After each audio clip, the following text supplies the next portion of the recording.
Every woman should have fuck you money. Fuck you money is money that a woman has where she can say to someone, fuck you, I'm leaving. That's so powerful.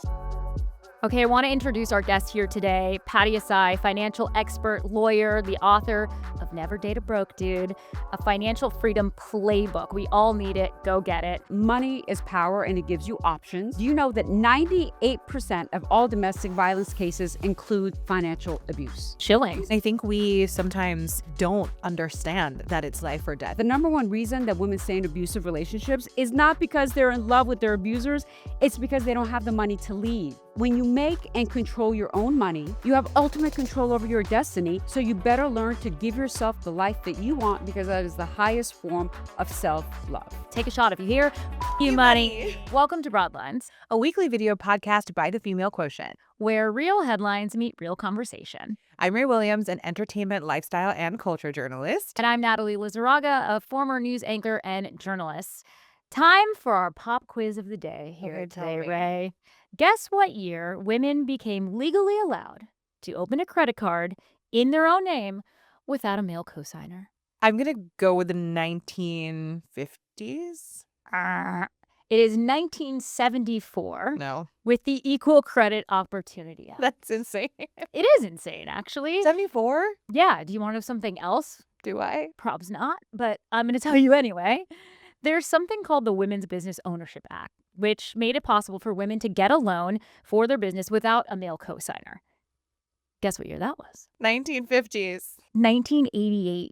88? Sad, right? It's like my age. Yeah, it is very, very sad. That's crazy. Okay, well, I have some better stats for us, I think. I'm sure better's relative in this conversation, but go ahead. Okay, so fast forward to today, and 21% of all home buyers are single women. And this is compared to just 9% of single men. We got it. And this means that single women own almost 3 million more homes than single men. Turns out you did have better news. A lot better news. I love that stat, not just because it's badass, first of all, but because it's a perfect example of how financial independence really isn't just about money. It's about freedom. We're seeing women be more free and in control of their money. And that's exactly what our guest here today is going to talk about on Broadlines. We're going to be sitting down with Pattie Ehsaei, an attorney, financial expert, TikTok's Duchess of Decorum, and the author of the book that has the best title this podcast has ever seen, Never Date a Broke Dude. Something to live by, guys. We're going to We'll talk talk more about that. Yeah, we are going to talk more about that. We're going to talk about why financial independence is basically the ultimate form of freedom. Let's get into it. We've all, heard of balancing our checkbooks maybe back in the day, checking your bank account, having a budget. I have that. Having a budge. It's a single most powerful form of freedom that women can have.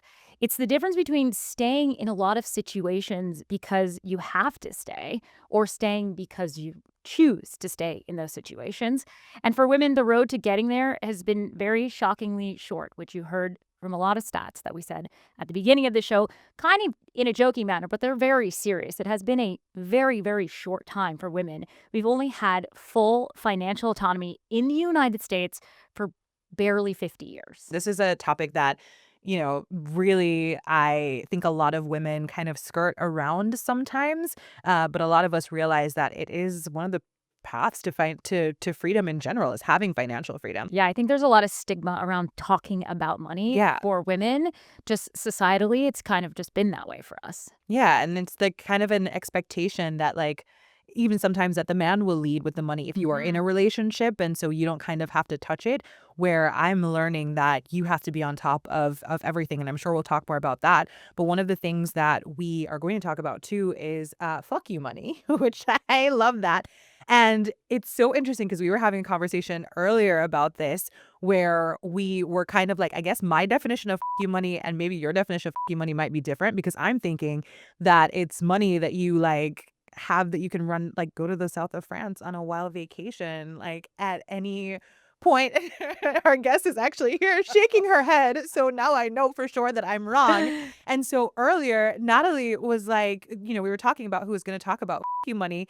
And I go, well, me, obviously, because Natalie has a baby. She's like, well, I can have you money because I have a baby. And I'm like thinking in my head, well, you can't just run off to the south of France on a $5,000 vacation on a whim, because that's what I would do with my you money. What would be kind of your definition of Well, I think we should go back to the reiteration of this story. You said, you money, you have a kid.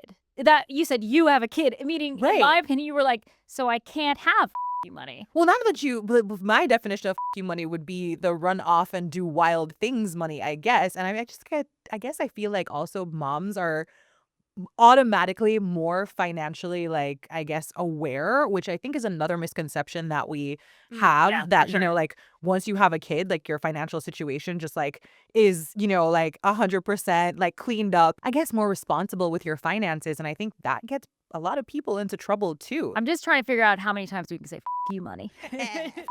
No, I think it's the having amount of money that you are comfortable with those splurges and spending and be able to take care of all the other things. It's a common phrase my husband and I use when we see someone who has bought something big. They're like, damn, they have you money. Like, because it doesn't even affect them spending that, because they have it, because they've maintained and managed their money correctly to be able to have splurges like that. So I think, kid or no kid, if you're handling your shit, then you can have you money. I'm very interested to hear later what our guest has to say, because I think she's going to have a lot to teach us on especially the topic of fuck you money. Okay, I want to introduce our guest here today, Pattie Ehsaei, financial expert, lawyer, the author of Never Date a Broke Dude, a financial freedom playbook. We all need it. Go get it. Also known as the Duchess of Decorum. To her 1 million TikTok followers. Look at you, slaying with 1 million. That's right. followers. Thank you. Pattie, you pride yourself in teaching financial literacy. We all need this. Also to a new generation of women that maybe didn't get it from their parents. Right. We want to welcome you to Broadlines. Thank you for having me. So excited to be here. And we want to start with you money. Yes, let's talk about you money. Okay, so Jump right in, Pattie. every woman should have you money, but you money is not money that you're going to go blow on a vacation or that allows you to buy whatever you want, although we use it in that terminology, right? But you money is money that a woman has where she can say to someone, you, I'm leaving. That's what you money is. It is money that you set aside in case you need to leave. That's what it is. And every woman should have you money. Interesting, because at home, so I'm from Jamaica, and at home we have, when you go out specifically, so if you're going to a party with your friends, you always have like a couple like hundreds of dollars Jamaican of cash, and we call it Vex money. And it's like, so if you get in like a tiff with your friends, you can like take a taxi home. So in a grander scheme of things, it's kind of that broader picture of like not necessarily leaving the club and taking a taxi home, but leaving a life that doesn't suit you if you have to. Right. And that's the point, because a lot of people think, okay, well, I have enough money to go on vacation. I have enough money to buy the purse I want, the shoes I want. But do you have enough money to leave your situation if it goes bad? Yeah. I also love that Jamaicans are just ready to roll. Like, you are ready to get in a fight with your friends.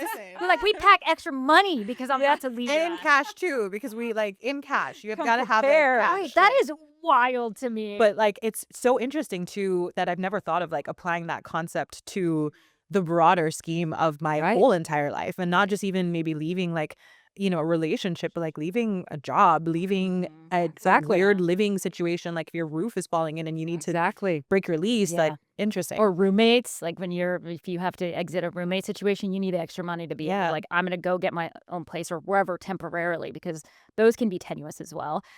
Your platform, Pattie, it's so powerful, and you're teaching women all these things about financial independence. Why do you think it's such a necessity for women? Okay, so I'm going to give you a stat that's going to stop you in your tracks, okay? I used to be an attorney in domestic violence court. I was a criminal prosecutor. And do you know that 98% of all domestic violence cases include financial abuse? 98%. And why is that? Why is that? And the reason for that is that money is power, and it gives you options, like you were saying earlier, right? And it gives you the option to leave. And your abuser knows that if you don't have any money, you can't go anywhere. You are absolutely stuck. So they will give themselves the opportunity to abuse you more and disrespect you more, because they're thinking, where's she going to go, right? And here's another stat that the number one reason that women stay in abusive relationships is not because they're in love with their abusers, it's because they don't have the money to leave. Okay. So when you make and control your own money, you have ultimate control over your destiny, and you're putting that fool on notice that you're in this relationship because you want to be, not because you have to be. You have options, and you may not choose him. And that is a whole different dynamic in the relationship, and that will prevent you from getting abused and disrespected. That is why it's necessary. It's so powerful when you said 98%. 98%. So most of them are being abused and controlled financially because she Yes. knows, as someone who's manipulating someone, I cannot let you have any more than you absolutely need because you will then leave me. Like I said, that's the number one Chilling. reason women stay. Yeah. Because they just don't have the money. That's what happened with my mom.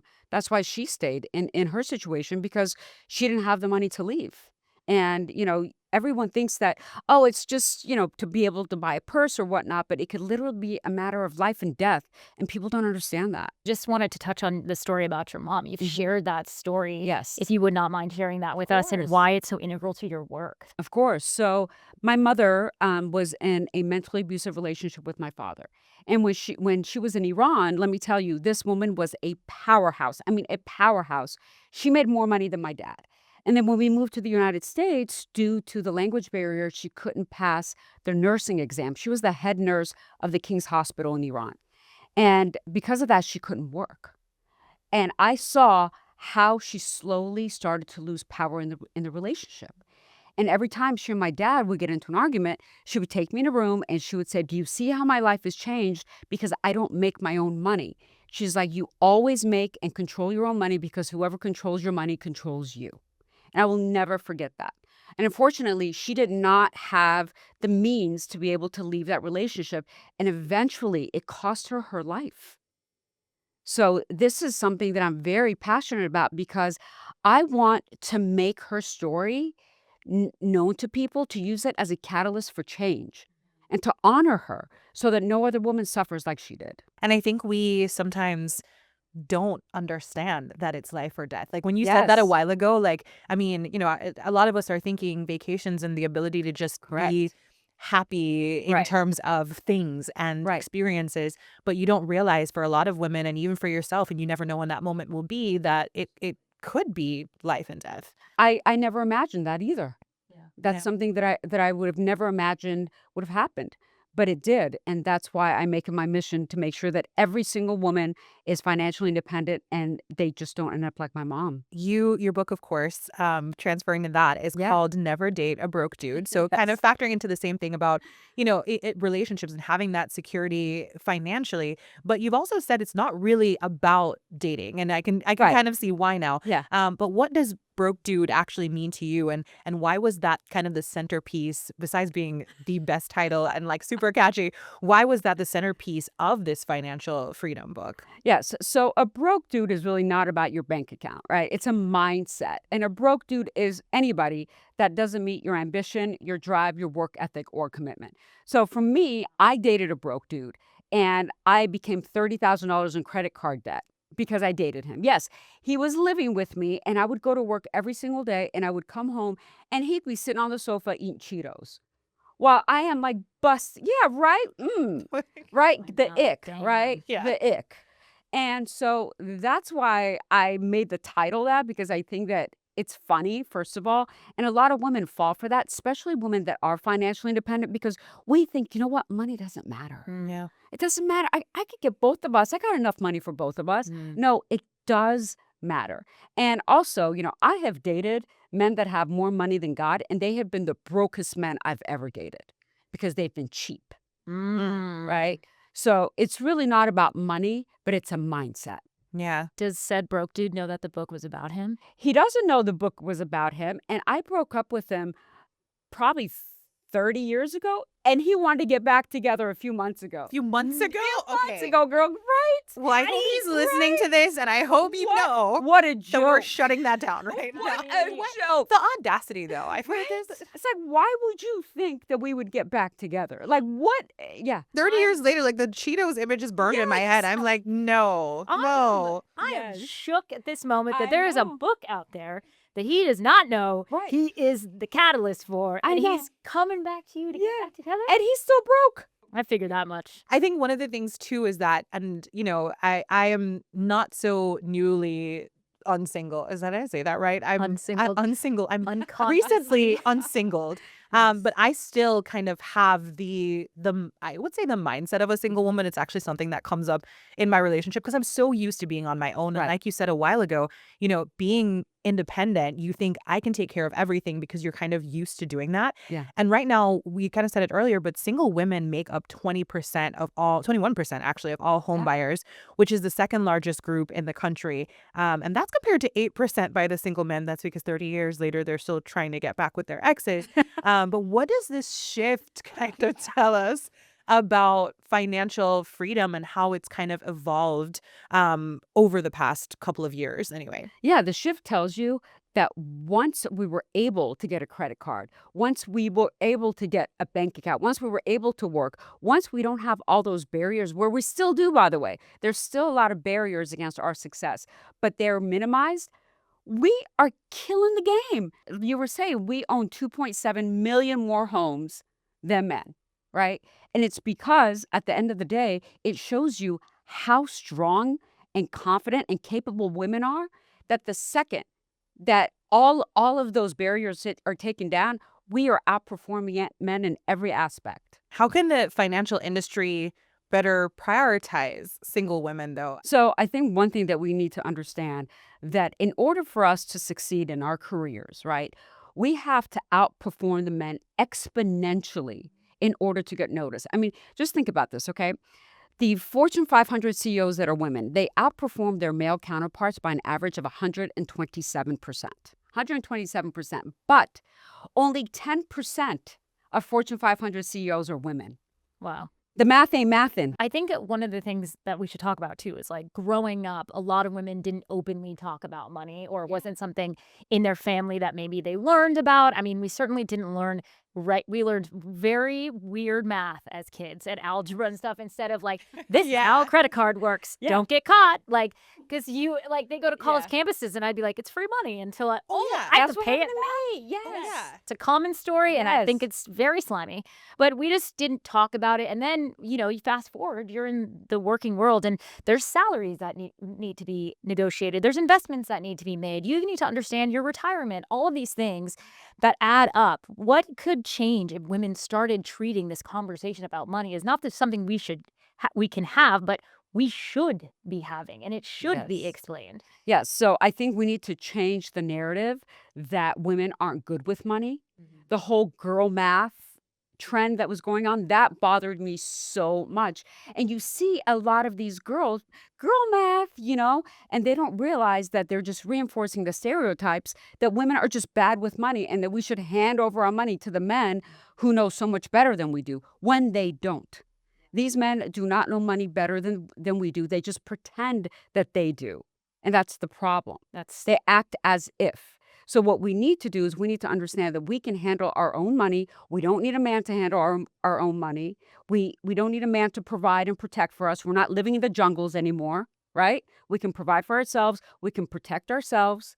And we can take care of our own money ourselves. I remember thinking too, like, when I get married, like, my husband will have, like, you have these fairy tale little girl dreams. Yes. He'll be rich and I'll be like, and then you're like, get married and you're like, it's just like when you think you're 20, you're like, I'll never be 40. And then all of a sudden it's the next day and you're 41. Right. And married with a kid, and you're like, wait a minute. Absolutely. And the Prince Charming narrative, right? Yeah. That every single girl has been told that Prince Charming is going to come save you mentally, emotionally, financially, right? Prince Charming ain't coming. He is not coming. And okay. and listen, even if he does, he may not stay. So you better learn to give yourself the life that you want, because that is the highest form of self-love. One thing, Natalie, that you just said a while ago that struck me too is that in school we learn about, like algebra and trigonometry. I'm really mad at that, and not money and dollars and cents as much as we should. And another thing that I noticed earlier is, you said that you came from Iran when you were younger. I'm also from another country, from Jamaica, and I think money is handled differently in Jamaica than it is here. And I kind of wonder two things. What is it that women and girls need to be taught in school and even in the home, especially if they're from places where it's not traditionally, spoken about, or the kind of perception of money is different, like even as an immigrant. Yeah, so I think women need to be taught that they need to provide for themselves and their own money. That's the first thing. That's the first step. And then as far as education goes, women need to be taught how to budget. That is the single most important thing in becoming financially responsible is how to budget and understanding that money is not a voucher to spend. How many times do we make money thinking, okay, now I can go buy those shoes. Now I can get that bag. I see the look on your face. So money is not a voucher to Can't even see spend. her eyes. She's looking Yes. down with shame. Yeah. So after budgeting, then we need to learn how to invest that money because that is the hugest mistake that people make is not investing. And then how to make more money. So how do you go up in your career? How do you advance in your career? Most women don't know that. And I talk about all of this in the book because if you're missing any part of that, you're never really going to be financially free. And then, we also need to really think about our self-worth because a lot of times when we fall into these financial traps is because we don't have enough self-worth and buying things makes us feel good. And I know that was the case for me because I came from a very underserved background. My parents didn't have any money. I started working when I was 10 and I was going door to door collecting people's trash, hoping they'd give me a quarter. Literally, that was my first job and I've been working since. But what it is that I felt like I was less than because I didn't have those things. And then when I got older and I actually started making money, I felt like I need to keep up with the Joneses. So I started blowing that money just to have that bag on my arm, just to make myself feel better, make myself feel worthy. And I understood that I was trying to fill something in myself that was never going to be filled through shopping. And that's when I went to therapy and I really started to understand where this habit was coming from. And we need to understand that our self-worth is not about the shoes or the bag or anything like that. It's really about how much fuck you money we have. Yeah. And fucking money, not the vacation type, the get out of your situation type. Yes. Yeah.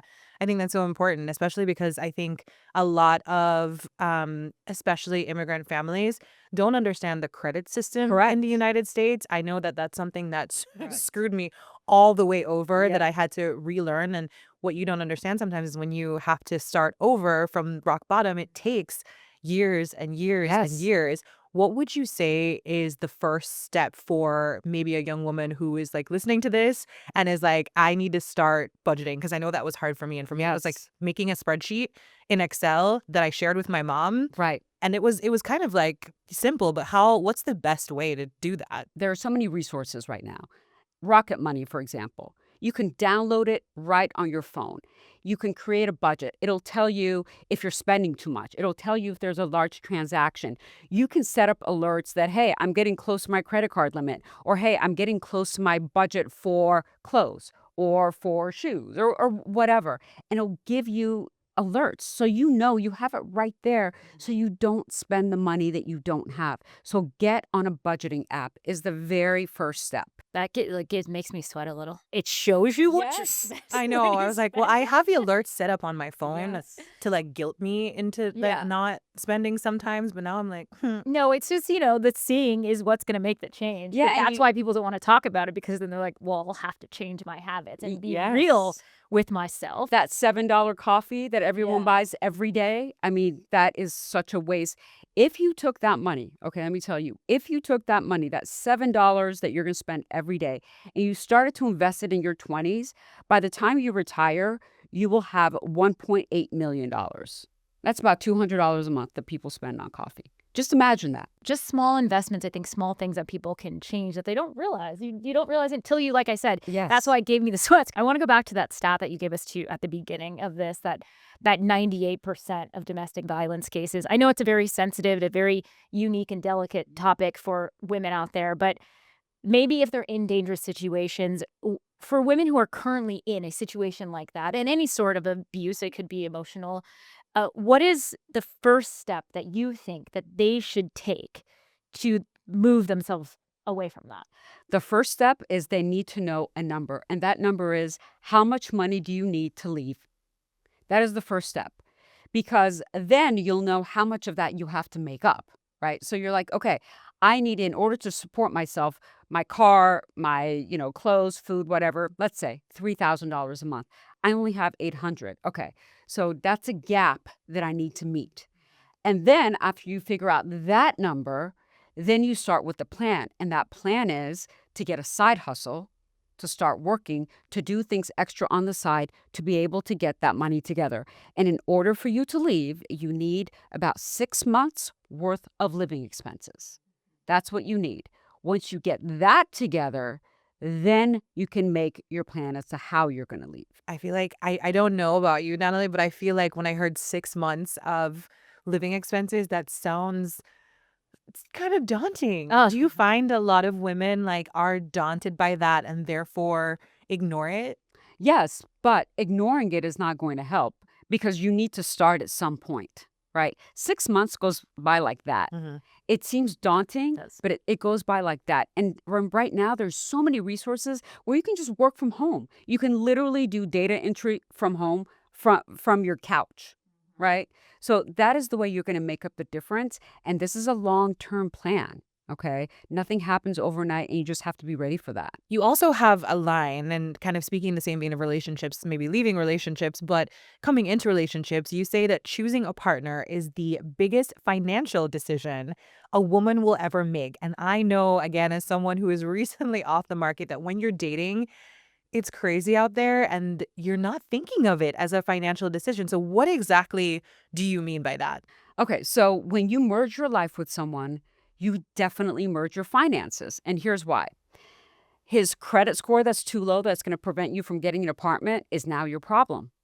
His spending habits, that he blows all his money and you don't have money to pay the bills, is now your problem. His debt to income ratio, which is too high, is now going to prevent you from buying a house. Now it's your problem.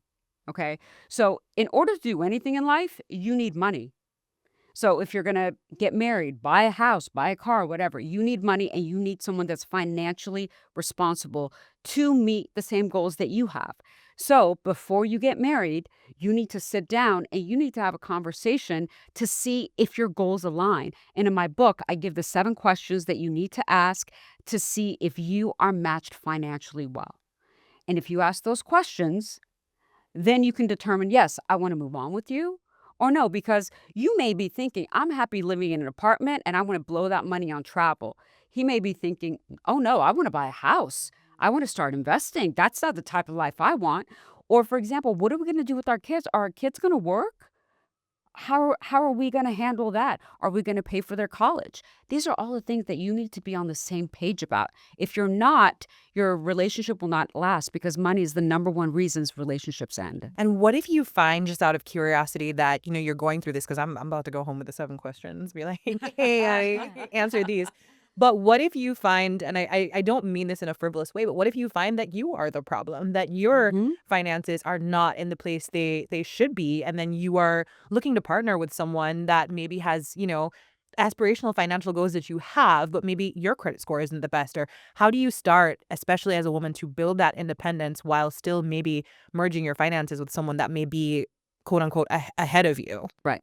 I think you need to be transparent with the person that you're getting into a relationship with and say, hey, listen, I have made poor financial choices in my life. This is why my credit score is not that high. This is why I have these issues.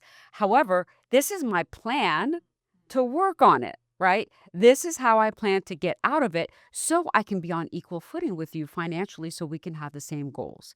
As long as you're transparent and you have a plan, I don't see any problem with it. when in our relationship are we having this conversation? Great question. Good question. Yes. Because some people might come out the gate hot and then I feel there's I'm no late at relationship this to be point. had. Yeah. Yeah, so you have this conversation the second that you think that this relationship is going to be something serious.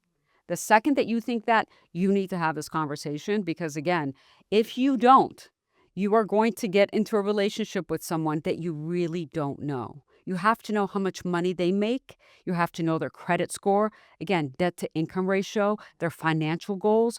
All of that has to be out on the table. And you have to be financially intimate before you get married. What is financially intimate Financially, without getting dirty? that means that you are going to air all your dirty laundry to the other person, right? This is how much money I make. This is my debt. This is my savings. This is how much I have in investing. And he does the same for you, right? You guys both are very transparent as to what you have, what you don't have. And then you also talk about, like I said, your financial goals and see if those align.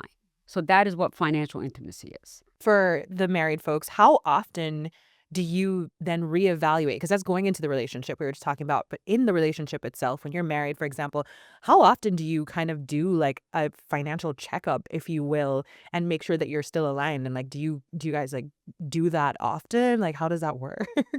Oh my God, I feel like my husband and I talk about money all the time because Right. and because situations change all the time. Like he got a new job. Okay, now what does that look like? And we have a 17-month-old. So from the beginning, it was what was her financial platform going to look like? Where are we putting her college money? Where are we putting additional money aside that will just accrue with high interest rates? We set her up because we both come from families that was not explained to us. Investing wasn't explained to us. It was nothing like that. So we didn't want her to then get older and be like, what's happening? A big joke in my husband's family is my mother-in-law always tells him how much his college cost.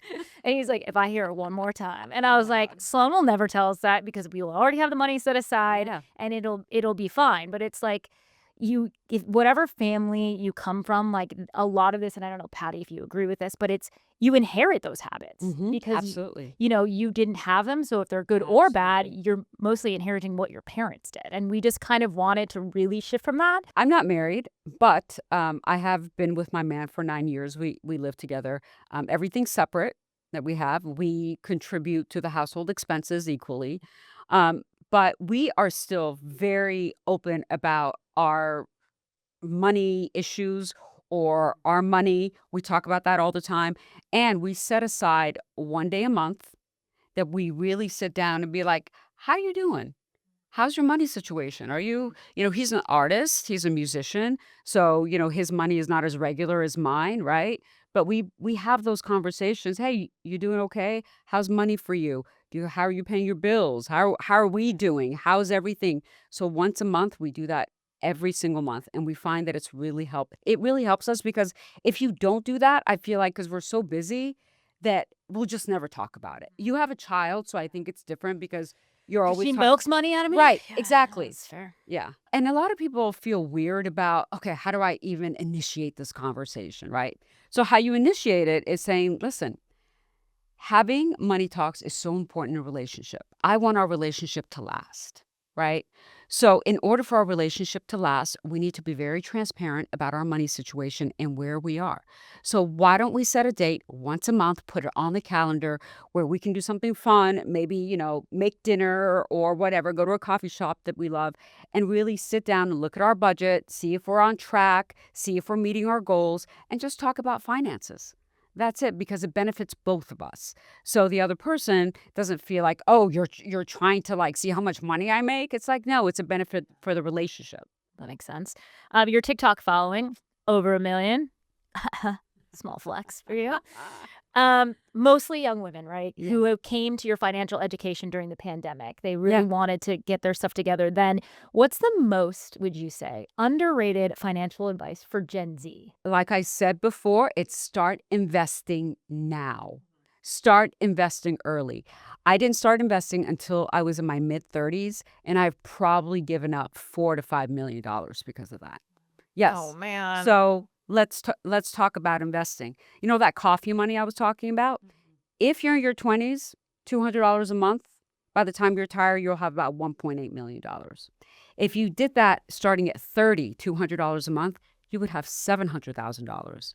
You're giving up $1.1 million by starting 10 years later. Yeah. So start when it's ugly. Start when you don't know what you're doing. Start when it's not perfect. Just start, even if it's with $5 a month, because compound interest will work to benefit you. I will say these are things that I wish I knew as a millennial before having to Me start too. this. Yeah. Yeah. Me too. What financial decisions do you think you see Gen Z making that are different from millennials? I see Gen Z making financial decisions based on vibes and emotion. And that is a huge problem. Mm-hmm. Okay. It's not, I can't tell you how many comments I get saying, it's not the avocado toast. I mean, I really need to buy my coffee. It's mentally good for me. It helps my mental health. What are you talking about? You know what helps your mental health is having money in the bank, Yeah. not No, that's struggling. true. But when you frame it in the Right. perspective of, okay, but you're saving $200 a month and you're putting that, you're not just putting it under your mattress, you're Correct. investing it You're and it's investing it. compounding.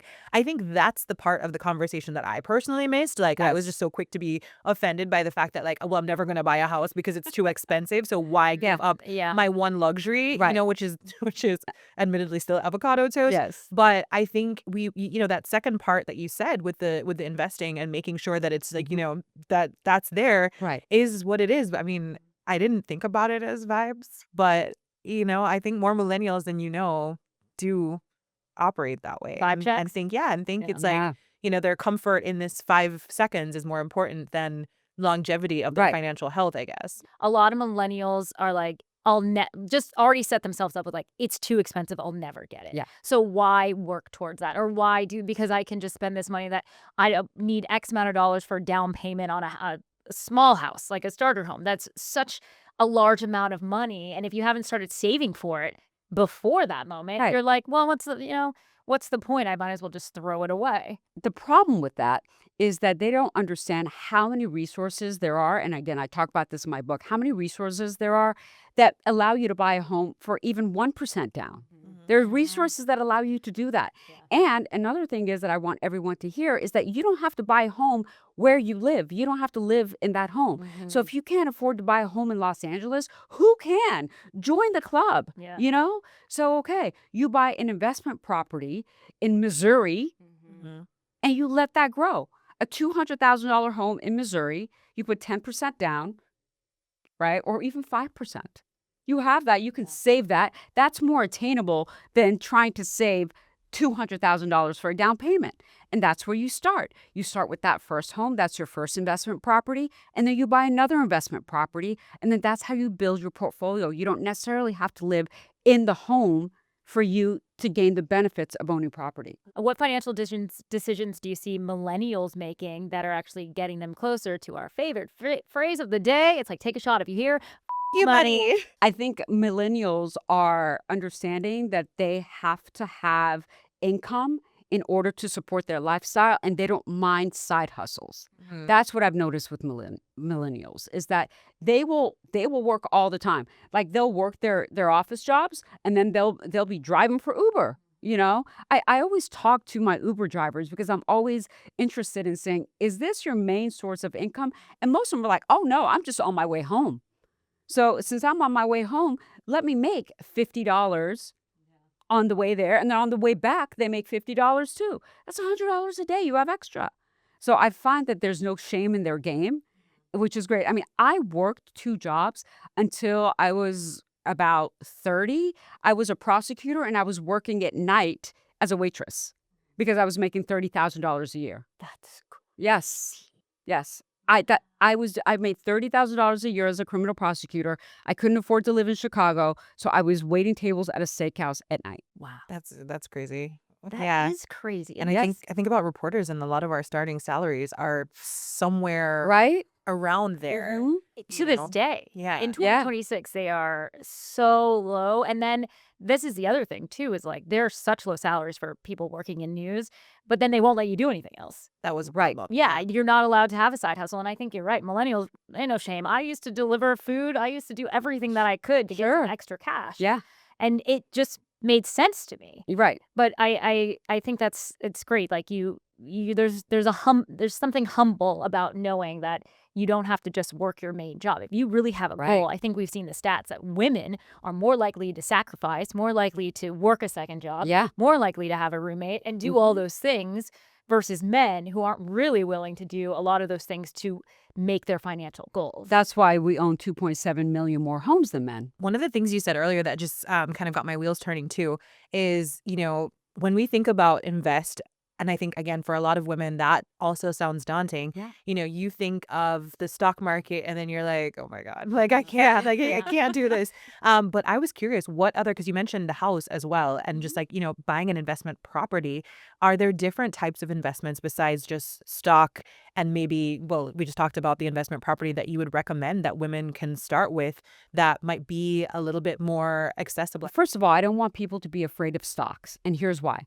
Because no one can time the market. No one, even Jim Cramer, who makes $2 million a year at least, telling you what to buy and not to buy, he is right only 47% of the time. And some people say, well, that's great. But no, if you flipped a coin, you'd have better odds than what Jim Cramer is telling you. Okay. So you don't have to worry about buying a stock. You don't buy Google. You don't buy Apple. You don't buy single stocks. What you buy are index funds and ETFs. And these are a pool of funds that are diversified. So someone else is doing the work for you. And you just buy those every single month. You just do a quick Google search. Top 10 ETFs and index funds for the past 10 years. Pick them, set it and forget it. Every single month, you're going to set your account to buy it. Okay, so that's something that I want to be clear about. Stocks, it's not that scary. Mm-hmm. Now, as far as investment portfolios in real estate, some people are even scared. They're like, well, I don't know what I'm doing if I buy a home. Like, I don't know what I'm doing. Okay, great. Then you buy stocks in REITs, real estate investment trusts. And what they are is a group of people that are real estate experts, have gotten together, that have a great track record of buying and selling real estate and making a profit, right? And they create these funds, and you invest in the fund by buying a stock in that REIT. And when you buy one share in that REIT, you are invested in every single real estate project, hundreds, that they're invested in. So that's a really great way to invest as well in real estate. If you don't have the money to buy a house and you want to build up a portfolio, REITs are the way to go as I well. didn't know that existed. Yeah. I had an app that I was using that would like take the extra like change that like Acorn. yeah, I think it was that one, or there was another one that was like would take, you didn't know, but it was chipping away at your, like it would look at your savings versus checking and like Okay. chip away at little small things, and it was investing money. Right. And my husband was like, "You sure you want to do that?" And I was like, "Yeah, look at how much I am not looking at it. It's doing it Yes. for me." Right. And I trust it. And then they were like, "We're shutting down the investment side. Your money's going to go blah, blah, blah, or you can just like cash it out." And so we were moving, and I was like, I'm just going to go look. I took out $8,000. Right. Money I never saw. I just went to see like, I'll see how much it is if they're closing it down. And then I was like, oh my God. And that was the first time I invested in after that I was hooked, because I was Yeah. like, I'm not actively like looking or working for it. Correct. Like every Yeah. day when you go to work and clock in and clock out. Yeah. But it was like you said, 6 months passed, and that 6 months was the money that was being invested, and it happened quickly, like over maybe 2-3 years or something. Right. But Right. it still was money that I wasn't actively like Yes. sweating for. And it's important, and it was those group funds, but it's like people don't know that. And I think there's also a societal thing of gatekeeping that kind of thing when Yeah. it comes to women. Because the second you know about money, you can no longer be controlled. Yeah. That's why they keep it from us, period. Not anymore, though. Not We're anymore. gonna- Because I wrote my book. Yeah, well, and I mean, even this conversation alone, honestly, I'm learning so much, because it really is, you don't realize how much freedom is attached to that. And so there's a stat that we have that by 2030, women are projected to control $30 trillion in investable assets, and they're also poised to inherit a significant share of money during the Great Wealth Transfer, which I'm going to ask you to define. But I'm curious as to what the free financial future looks like for women who will be a part of this movement. The best thing that women can do that are part of this movement is not just invest the money in the stock market or investable assets, but invest it in other women. Okay? What does that mean?